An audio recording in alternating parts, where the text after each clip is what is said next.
Hello students, my name is Himangini Chaturvedi. Today we will start the chapter 1 of accountancy. Before starting the chapter 1 of accountancy, I want to introduce you about the accountancy. What is the accountancy for the class 11th? It is the basic fundamentals of accounting which gives, जो बताते हैं आपको कि आप accountancy कहाँ से start की जाएगी और क्यों की जाएगी. We have two kinds of activities. As पर इकोनॉमिक्स आपने पढ़ा भी होगा कि दो तरह की इकोनॉमिक एक्टिविटीज़ होती हैं, monetary and non monetary. Means economic activities and non economic activities. Economic activities are related to the money terms. So in such a case, जितना भी हम अकाउंटिंग में रिकॉर्डिंग करेंगे, जो हम अकाउंटेंसी में करते हैं वो क्या करते हैं कि जितने भी बिजनेस ट्रांजेक्शन्स हैं हम उन्हें लर्न नहीं कर सकते, मेमोराइज नहीं कर सकते. तो हम क्या करते हैं, सारे बिजनेस ट्रांजेक्शन्स को रिकॉर्ड करते हैं. Similarly what we have to do in this, economic activities which are related to money terms are recorded in the books of accounts. और बिना बुक्स ऑफ अकाउंट्स के हम ये नहीं जान पाते हैं कि प्रॉफिट है या लॉस है. आप लोग स्टूडेंट्स हैं तो आप क्या करते हैं, पूरे साल भर की पढ़ाई के बाद आप ये जानना चाहते हैं कि आपका रिजल्ट क्या रहा. सिमिलरली फॉर द बिजनेसमैन क्या चाहेगा, after completing the first 1 year they want to know about the profit और लॉस ड्यूरिंग द ईयर. क्या उन्होंने जो इन्वेस्टमेंट किया था इन फॉर्म ऑफ कैपिटल, क्या उन्हें बेनिफिट हुआ है, प्रॉफिट हुआ है या लॉस हुआ है. So same way we have to record all the transactions, and how we are recording the transactions in the accountancy we will study. So what I have to say, first chapter we have to start which is related to the accounting. आपको ये पता होना चाहिए कि accounting क्या है, bookkeeping क्या है, basic terms जो होती हैं account से related, वो सारी आज हम study करेंगे. According to this, firstly I want to introduce you about the accounting. Accounting क्या है, accounting में डेफिनेशन या मीनिंग के फॉर्म में मैं आपको सिंपल एक डेफिनेशन बताऊंगी और बाकी आप अपने आप समझ जाएंगे. As per the definition of accounting, accounting is the art of recording, classifying, summarising in a significant manner. Art means the way we have to write, उसका एक सिस्टमेटिक वे होगा. आर्टिस्ट क्या करता है, किसी भी चीज़ को अच्छे तरीके से प्रेजेंट करता है. तो similarly this is an art, okay, of recording. As I told you, जैसा मैंने आपको बताया कि हम अकाउंटेंसी में मॉनेटरी टर्म्स को लेते हैं, तो मॉनेटरी टर्म्स जो हम लेंगे उन्हें रिकॉर्ड करके रखना पड़ेगा, क्योंकि लैकिंग ऑफ मेमोरी हम पूरे ट्रांजैक्शंस को याद नहीं रख सकते. जितने इवेंट्स होंगे बिजनेस के, सारे इवेंट्स को हम लर्न नहीं कर सकते. So what we have to do, recording the transactions. अब ट्रांजैक्शंस को रिकॉर्ड करने के लिए जिस प्रोसेस को हम करेंगे तो उस प्रोसेस को हम बोलते हैं journal. JOURNAL, journal entries we have to do to recording the transactions. ठीक है. After that we have to classify. उसके बाद हमें क्या करना है कि हम उसे क्लासीफाई करेंगे. सिमिलरली जैसे आप क्या करते हैं, लाइब्रेरी में जा कर के बुक्स की शेल्फ में देखते हैं कि जितनी भी बुक्स हैं वो सेपरेटली मिलती हैं. कॉमर्स सेक्शन की यहाँ होंगी, अकाउंट्स की वहाँ है, मैथ्स की वहाँ है. Similarly what we have to do, जो भी हमने रिकॉर्ड बनाया है, जो ट्रांजैक्शंस हमने लिखे हैं, उन सारे ट्रांजैक्शंस को क्लासीफाई किया जाएगा, हेड वाइज अलग अलग जगह पर रखा जाएगा. So we have to classify, और क्लासीफाइंग के लिए हम करेंगे ledger posting. Ledger LEDGER, ledger posting. उसके लिए हम अलग अलग अकाउंट्स मेंटेन करेंगे या लेजर पोस्टिंग करेंगे, जो कि पर्टिकुलर हेड के लिए होगा. टोटल हमने अभी तक कितना परचेज किया है, कितना गुड सेल किया है, किस पर्सन से कितना अमाउंट लिया है, या किसे कितना पेमेंट अभी हमें देना बाकी है या लेना बाकी है. तो हेड वाइज हम सेपरेटली उन्हें क्लासीफाई कर देंगे. And then summarising. So summarising means हम या तो ट्रायल बैलेंस बनाएंगे. ट्रायल बैलेंस के अलावा हम क्या कर सकते हैं, समरी में ट्रायल बैलेंस होगा,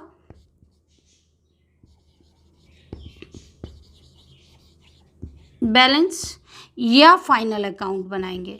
ठीक है, दोनों चीज़ें ट्रायल बैलेंस में इंक्लूड होती हैं, फाइनल अकाउंट्स।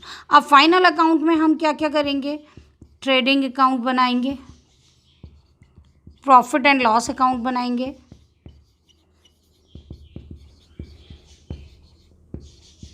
और उसके अलावा हम बनाएंगे balance sheet which is a statement, ठीक है, विच shows the financial position of the business. Trading और P&L से हमें प्रॉफिट्स का पता चलेगा। भाई अगर आप स्टूडेंट हैं, आप अपना रिजल्ट जानना चाहते हैं, तो बिजनेसमैन भी सिमिलरली ही wants to know about the loss और profit, so in form of summarising in a significant manner, क्योंकि ये एक सिस्टमेटिक मैनर में लिखा जाना है, and in terms of money, as I already told you that only the economic activities are recorded in terms of money और currency. हर country की अपनी करेंसी है, हम रुपीज़ में करेंगे। Transactions and events which are in part at least of a financial character, ऐसे सारे ही ट्रांजेक्शन्स, इवेंट्स और डीलिंग विद अदर पार्टीज़ जो भी हैपनिंग होंगी बिजनेस के ड्यूरेशन में, उन सभी को जो फाइनेंशियल कैरेक्टर के हैं, जो मनी से रिलेटेड हैं, हम उन सब की रिकॉर्डिंग करेंगे, उनको लिखेंगे, and interpreting the result thereof as per American Institute of Chartered Public Accounts के अकॉर्डिंग ये डेफिनेशन दी हुई है अकाउंट्स की। फाइनेंशियल कैरेक्टर का होना चाहिए, as I already told you about the money terms. Monetary terms में होगा जितने भी इवेंट्स या डीलिंग्स या ट्रांजेक्शन्स जो कि फाइनेंशियल कैरेक्टर के होंगे उन्हें हम लिखेंगे, and interpreting to the result जो बिजनेस के यूजर्स हैं, either the owners of the business, financers जिन्होंने की फंड एलोकेट किया है, लोन वगैरह दिया हुआ है, बैंक्स वगैरह, तो इन सब को इंटरप्रेट करना होता है रिजल्ट। उसका रीज़न क्या होता है कि जैसे मान लीजिए आप ये मानकर चलते हैं कि आपने बिज़नेस स्टार्ट किया, अगर आपका बिज़नेस प्रॉफिट में जा रहा है तो आगे आपको फाइनेंसर्स अवेलेबल होंगे जो कि आपको फंड अवेल कराएंगे, पैसा आपको लोन के फॉर्म में देंगे। अगर आपका बिज़नेस प्रॉफिट में नहीं है तो फाइनेंसर्स जो होंगे वो आपको किसी भी कंडीशन में फ़ंड प्रोवाइड करने के लिए रेडी नहीं होंगे। तो जब भी हम कोई लोन वगैरह के लिए अप्लाई करेंगे तो हमें अपने फाइनल अकाउंट्स दिखाने पड़ेंगे which proves that we have earn the profit during past years. Okay, तो इस तरह से मैंने आपको अकाउंटिंग की डेफिनेशन एक्सप्लेन की है। Now we will discuss about the attributes और कैरेक्टरिस्टिक्स ऑफ अकाउंटिंग। वैसे तो मैंने आपको डेफिनेशन के दौरान ही सारी चीज़ें समझा दी हैं, फिर भी एक बार फिर से मैं आपको समझाती हूँ। आइडेंटिफिकेशन ऑफ फाइनेंशियल ट्रांजैक्शंस और इवेंट्स। कैरेक्टरिस्टिक्स में हम ये समझेंगे कि जितने भी फाइनेंशियल ट्रांजैक्शंस होंगे, जो भी डीलिंग होगी या जो भी इवेंट्स होंगे, उन सबको हम बोलेंगे ट्रांजैक्शन। और transaction which are related to the economic terms, economic event जो होंगे, इकोनॉमिक एक्टिविटीज़ होंगे, उससे रिलेटेड फाइनेंशियल ट्रांजैक्शंस को हम इसमें कंसीडर करेंगे। Second one is measuring in terms of money. Money के टर्म्स में मेज़र करना है, करेंसी के टर्म्स में मेज़र करना है। जो भी ट्रांजैक्शन होंगे उनका क्वांटिटी से हमें कोई वो नहीं होगा, उनका जितना भी आइडेंटिफिकेशन किया जाएगा, जितना देखेंगे वो हम टर्म्स ऑफ मनी में करेंगे। अगर हम इंडियन करेंसी की बात करेंगे तो रुपीज़ में होगा, otherwise other countries has to do in the their currency. Okay, now recording of transaction, उसके लिए हम जर्नल बनाएंगे या हम इसकी सब्सिडरी बुक्स बनाएंगे। सब्सिडरी बुक्स में हम देखेंगे जैसे कैश बुक होती है, परचेज बुक होती है, परचेज रिटर्न, सेल्स रिटर्न, तो इस तरह से हम प्राइमरी बुक्स में रिकॉर्डिंग करेंगे। ये प्राइमरी बुक्स में होता है और इसका जो ट्रांजैक्शन होगा वो क्रोनोलॉजिकल ऑर्डर यानी कि डेट वाइज होगा। Now we have to go for classification. इसकी नेक्स्ट कैरेक्टरिस्टिक्स होती है क्लासिफिकेशन, जिसके लिए हम लेजर पोस्टिंग या आप इसे बोलेंगे अकाउंट्स मेंटेन करने वाला काम करेंगे। According to the head wise we have to classify all the transactions as per their headings. After that we have to make the summary of this. Summary में क्या आ जाएगा, समराइजिंग का मतलब होता है हम इसकी एक समरी बनाएंगे। जो हमने अकाउंट्स बनाए हैं उन अकाउंट्स के बैलेंसेस क्या हैं, उनमें हमें जहाँ पर अमाउंट देना है, लेना है, या टोटल कितना एक्सपेंस या इनकम हुई है, उस सब की एक समरी प्रिपेयर की जाएगी। वो ट्रायल बैलेंस और फाइनल अकाउंट होंगे, ठीक है। After that analysing and interpretation, जो भी हमने अभी तक का प्रोसेस किया है, यहाँ तक का समरी बनाने तक का, फाइनल अकाउंट बनाने तक का, प्रॉफिट और लॉस गेन करने तक का, उसके बाद हम एनालाइज करेंगे और इंटरप्रेट करेंगे कि जितने भी ट्रांजैक्शंस हमने किए ड्यूरिंग द ईयर, जितनी हमारी फाइनेंशियल एक्टिविटीज़ हुई, उसका अल्टीमेट रिजल्ट क्या रहा, जिससे कि हम आगे जो जजमेंट लेना चाहते हैं, हम बिज़नेस को एक्सपैंड करना चाहते हैं, सेल्स को इंक्रीज़ करना चाहते हैं, whatever we want to do for the future should be decided. And after and last one is communicating the result to the users. Simple language में जो रिज़ल्ट है वो किसको कम्युनिकेट किया जाएगा, यूज़र्स को कम्युनिकेट किया जाएगा, जिससे कि उन्हें जो मोटिवेशन लेवल मिलता है कि उन्होंने जो इन्वेस्ट किया हुआ है उस इन्वेस्टमेंट से उन्हें क्या बेनिफिट हुआ। तो उनके मोटिवेशन लेवल के लिए या उनके आगे के डिसीजंस के लिए, उनकी फ्यूचर प्लानिंग्स के लिए ये हेल्पफुल होगा। Now next topic is branches of accounting. Accounting की ब्रांचेस कौन कौन सी हैं। फर्स्टली फाइनेंशियल अकाउंटिंग जो हम अभी करेंगे, उसमें जर्नल, लेजर, ट्रायल बैलेंस वगैरह बनाएंगे। तो ये which is related to the money terms, directly जो मनी टर्म्स से रिलेटेड है, जिसमें कि हम मॉनेटरी ट्रांजैक्शंस को लिखेंगे, उनका रिकॉर्ड रखेंगे, वो सारा हमारा किस में आता है, फाइनेंशियल अकाउंटिंग में आता है। जहाँ पर प्रोडक्शन है, मैन्युफैक्चरिंग यूनिट्स हैं, वहाँ पर कॉस्ट अकाउंटिंग की जाती है। जितना भी प्रोडक्शन हो रहा है उसमें मैन्युफैक्चरिंग में कितना खर्चा हो रहा है, कॉस्ट कंट्रोल के लिए बेसिकली कॉस्ट अकाउंटिंग की रिक्वायरमेंट होती है। तो जहाँ मैन्युफैक्चरिंग या प्रोडक्शन यूनिट्स होंगी वहाँ पर कॉस्ट अकाउंटिंग होती है। यहाँ पर third one is management accounting. Management accounting is related to the, हम अगर सिंपल वे में बोलेंगे तो ये बोलेंगे कि कॉम्बिनेशन ऑफ बोथ, जो मैनेजमेंट के लिए रिक्वायर्ड है, कॉस्ट अकाउंटिंग को, क्योंकि कॉस्ट कंट्रोल करनी होती है मैनेजमेंट को, और फाइनेंशियल रिक्वायरमेंट भी होती है, फंड्स कहाँ से आएंगे, कितने फंड्स हमारे पास हैं, इन सारी चीज़ों को लेकर ये अभी रिसेंटली इंट्रोड्यूस किया गया है मैनेजमेंट अकाउंटिंग। इसमें इन दोनों का ही कॉम्बिनेशन होता है, जिससे कि आगे के डिसीजंस लेना मैनेजमेंट के लिए ईजी हो जाता है। Accounting information. Accounting information is a service activity. Its function is to provide qualitative information, primarily financial in nature. Financial in nature already given, means money terms से related होगा। About the economic entities. Economic entities means business organizations हो सकती हैं, business companies के form में, sole proprietor के form में, partnership के फॉर्म में, या आप ये कह दें कि ऑर्गेनाइजेशंस जो होती हैं, इंस्टीट्यूशंस, वो भी हो सकती हैं। That is intended to be useful for making economic decisions. Means in business entities को इस तरह की इंफॉर्मेशन जो प्रोवाइड की जाएगी, उसके बेसिस पर ही आगे के डिसीजंस जो इकोनॉमिक एंटिटीज़ हैं वो ले पाएंगे। Types of economic information which is related to the profit, means after the completing a particular period of time, after completing 1 year, after completing 5 years, 2 years, whatever. So it shows the performance of the business organization. Second one, related to the financial position.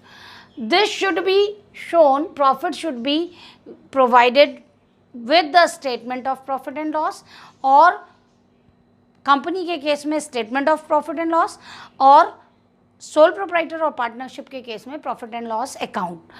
And in case of related to the financial position, I have already told you, in financial statement balance sheet shows the financial position of the business.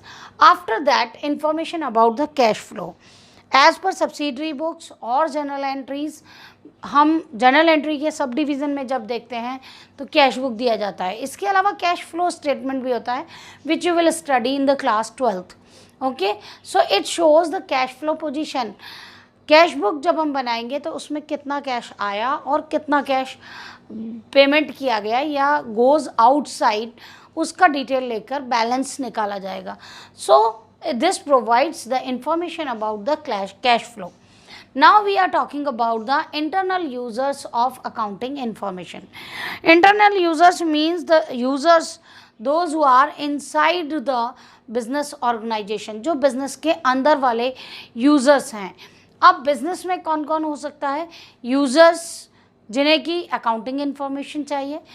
First one है are owners, किसी भी business के owner, either in form of shareholders, partners or sole proprietor, he or she knows about the accounting information.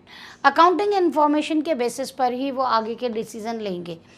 Second one, management. Management has to manage all the things. Fund should be managed, other things like they have to increase the turnover or whatever. So they need the accounting information. According to these or on the basis of the accounting information, they are taking further decisions. Next one, employees and workers. The employees and workers are working in the organization with the motive of growth. When they are thinking, when they are getting the information, the profitability is good in this organization. अगर organization growth करेगी तो employees और workers की भी growth होगी, इसलिए उन लोगों को भी जो profit है या accounting information है उससे related information की requirement होती है। Now we will talk about the external users. Business केवल एक ऐसा एक्टिविटी नहीं है जो कि केवल एक पर्टिकुलर एरिया में होगा। बिजनेस में बहुत सारे लोग जो सोसाइटी से रिलेटेड हैं वो भी कनेक्टेड होते हैं। तो जो सोसाइटी से कनेक्टेड हैं they are also expecting about the accounting information. they want to know what is going on in this business, what is the future of this business. So like first one, bank and financial institutions. Every business needs the funding, और fund उन्हें कहाँ से मिल रहा है? They are getting the fund in form of loan and taking from the bank और from the financial institutions. When the financial institution knows about this, that the business is earning proper profit and definitely the business is going to rise और growth होगी, तो उस condition में वो easily आपके financial information लेकर आपको loan वगैरह प्रोवाइड कर देंगे, फंड्स की कमी नहीं आएगी। इन्वेस्टर्स का जो मोटिव होता है वो क्या होता है? They want to invest the money for the purpose of the growth और वेल्थ। अगर इन्वेस्टर्स जो अपना पैसा बिजनेस में लगा रहे हैं उन्हें अगर अपनी एक्सपेक्टेशन के हिसाब से रिटर्न्स नहीं मिलेंगे, then they are not interested. So they also interested to get the information of accounting. Then government and authorities, जो टैक्सेशन का वैल्यूएशन होगा किस बेसिस पर होगा? गवर्नमेंट से बहुत सारे जो गवर्नमेंट अथॉरिटीज़ होते हैं वो भी बिजनेस पर they are keeping watch on the business. So time to time they are going through with the informations to check the tax liabilities and other things. After that researchers, जो research करने वाले students होते हैं, जो इस तरह के research इस फील्ड में रिसर्च कर रहे होते हैं, वो सब भी अकाउंटिंग इंफॉर्मेशन की रिक्वायरमेंट रखते हैं। After that consumers and public, consumers are also focusing on the accounting information due to that, because if the profitability is there then they are trying to control the cost. अगर cost कम होगी तो उस condition में they are getting the goods on the reasonable rates with the good quality of product. After that public is also interested because the business is running in the society, so it is going to give the benefit to the society, such like they are providing the employment opportunities to the workers, they are providing good quality of product, after sale services. So in that manner, the external users are also interested to get the information of accounting. Systems of accounting. We are going to start the accounting. Now we have to know about the systems of the accounting, how we have to make the accounting, how to maintain the accounts. In this, two systems are there, double entry system as well as single entry system. Double entry system is totally complete system, and it is like systematic system. So in that manner, the work should be completed in a proper manner. Account should be maintained in a proper manner. We will discuss about the features of the double entry system. Features of the double entry system are complete record. Record should be maintained in a systematic manner. Suppose we are discussing about double entry system. I am telling you, suppose two people are there. This is the business organization A and C is the consumer. When he comes to buy something to A, means two persons or two companies or two parties are meeting with each other. So this is called double entry system. अब यहाँ पर क्या होगा, A ने product को cell किया and the product is with C, means it goes to C and C has made the payment to A, so money comes to A. In this way, this is called double entry system. Clear? So this is the complete record. As per this, one party means two aspects are there in which one is debited and another one is credited. दो aspect होंगे, two folds are there in which one is debited, another one is credited. Now following the rules of the debit and credit, जो इसके दो folds हैं, जो इसके aspects हैं, it should be working on the basis of some rules which we can study before starting the journal. Journal बताने से पहले मैं आपको इसके rules बताऊंगी. After this, जितना हमारा ट्रांजेक्शन्स होंगे उसके एस्पेक्ट के अकॉर्डिंग हमारे डेबिट और क्रेडिट हमेशा इक्वल होंगे. Total of the debit and credit are always equal, which shows the accuracy of the accounting. जो हमने अभी तक का अकाउंटिंग वर्क किया है उसकी मैथमेटिकल अर्थमेटिकल एक्यूरेसी को प्रूव करता है. Now we will go for the stages. Stages के according recording of the transaction, हमारे जो स्टेप्स होंगे, जो स्टेजेस होंगी. Firstly we will record the transaction in the primary books, means जिसमें मैंने आपको जर्नल और सब्सिडरी बुक्स बताया है, जिसमें कैश बुक, परचेज बुक वगैरह हैं. क्लासिफिकेशन में लेज़र पोस्टिंग होगा. Laser posting means head wise हम एक एक ट्रांजेक्शन को ट्रांसफ़र करेंगे. फाइनेंशियल स्टेटमेंट में आपका trading account, trading profit and loss account and balance sheet, ये तीनों चीज़ें इंक्लूड होंगी.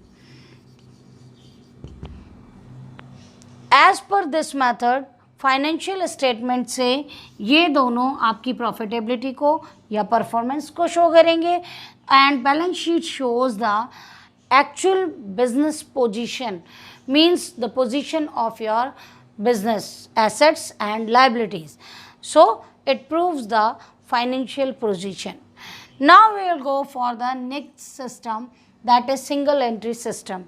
Single entry system, I am giving one example to you, like the shopkeepers, those who are in different streets and colonies, they are not maintaining proper accounting.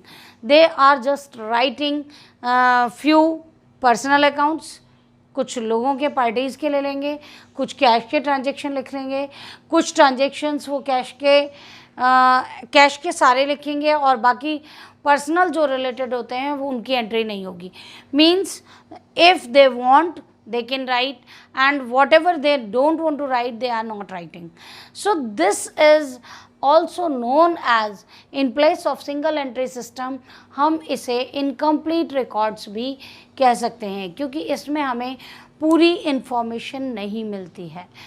That's why this is called single entry. Means single side करते हैं, इसमें ये दो fold नहीं लेंगे, debit credit नहीं होगा, and directly they are writing as they want. Because these people are not getting the knowledge of the accounting, they are just writing as per their knowledge.